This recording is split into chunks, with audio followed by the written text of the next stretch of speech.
تہجد کی نماز پڑھنے پر ہمیں کیا ملتا ہے؟ اس پر مومن جب سوتا ہے تو شیطان اس پر 3 گرے یعنی 3 گٹھن لگا دیتے ہیں۔ ورحمۃ اللہ وبرکاتہ۔ تہجد کی نماز پڑھنے پر ہمیں کیا ملتا ہے؟ اس پر میں آپ کو 2 حدیث پڑھ کر سناؤں گا۔ اللہ کے رسول صلی اللہ علیہ وسلم نے ہمیں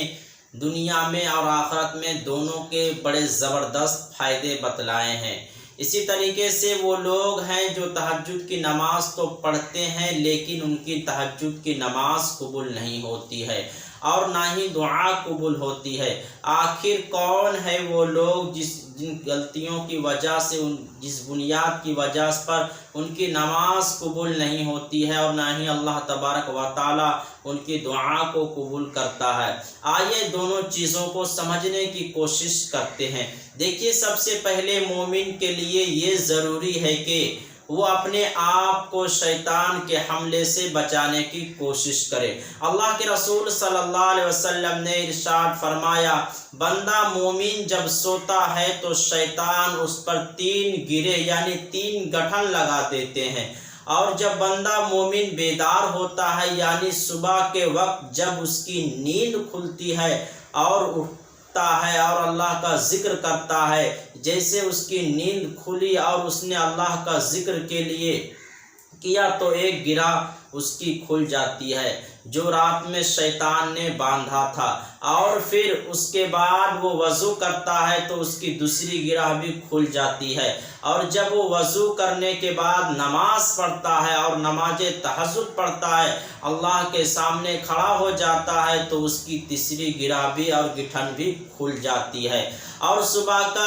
صبح اس حال میں ہوتی ہے کہ صبح اس حالات میں بالکل پاکیزہ اور نفس قدم تندرست اور چست ہوتا ہے کہ گویا کہ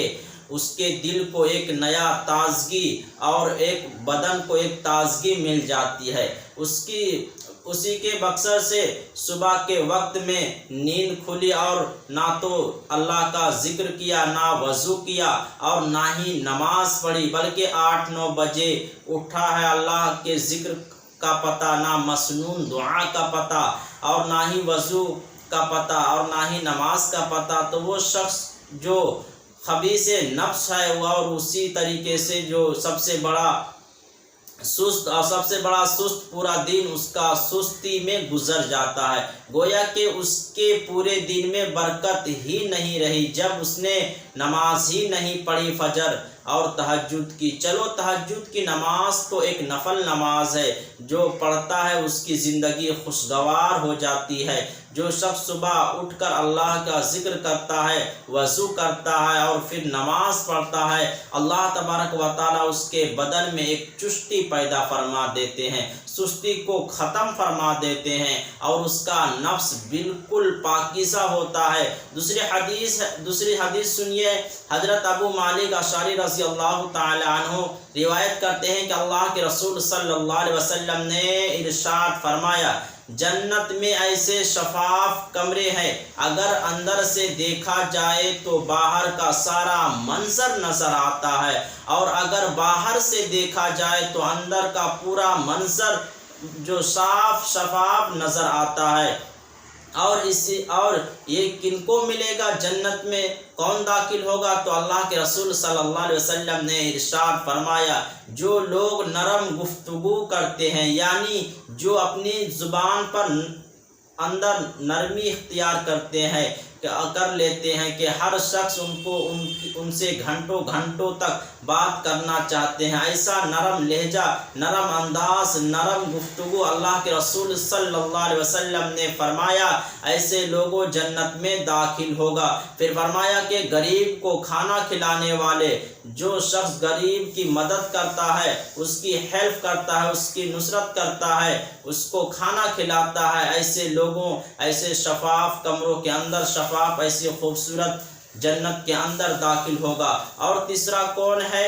جو کثرت سے روزہ رکھتا ہے، کثرت سے روزہ رکھنے والا شخص جنت میں داخل ہوگا۔ اور اسی طریقے سے اللہ کے رسول صلی اللہ علیہ وسلم نے ارشاد فرمایا، رات کو اٹھ کر تہجد کی نماز پڑھنے والا، رات میں اٹھ کر اللہ کو یاد کرنے والا، جب سب لوگ سو رہے ہیں، اس وقت اللہ کی جو ہے اس وقت بندہ جو ہے اللہ کے خوب جو ہے تہجد سے توجہ سے یاد کرتا ہے، اور اس کا دل میں بندہ کا دل بہت بڑا ہوتا ہے کہ اس کی طرف سے اللہ کی طرف دل لگا کر متوجہ ہوتا ہے، تو وہ شخص تہجد میں اٹھ کر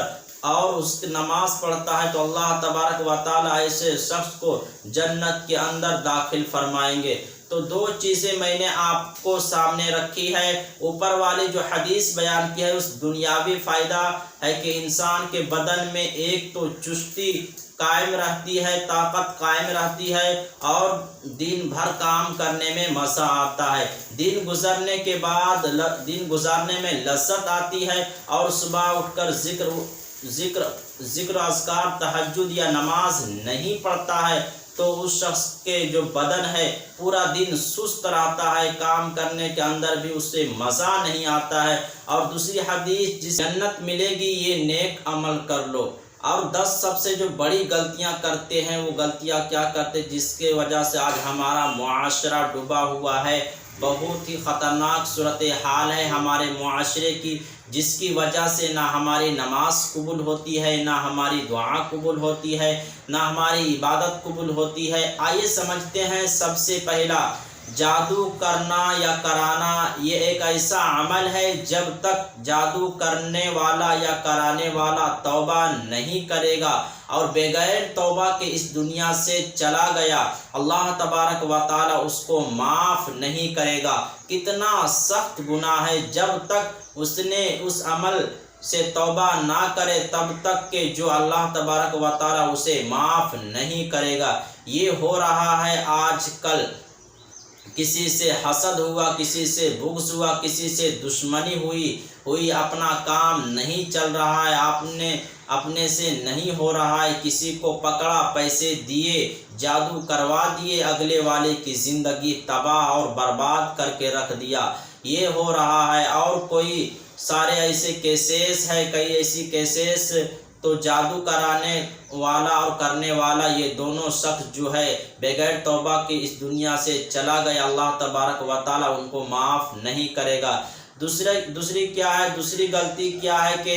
بہت عام ہو گئی ہے حسد کرنا اور اپنے اندر جلیسی رکھنا کہ اس کے پاس گاڑی ہے، بنگلہ ہے، دولت ہے، سب کچھ ہے، اب کیا ہو رہا ہے، اندر حسد ہو رہا ہے۔ اور اللہ کے رسول صلی اللہ علیہ وسلم نے فرمایا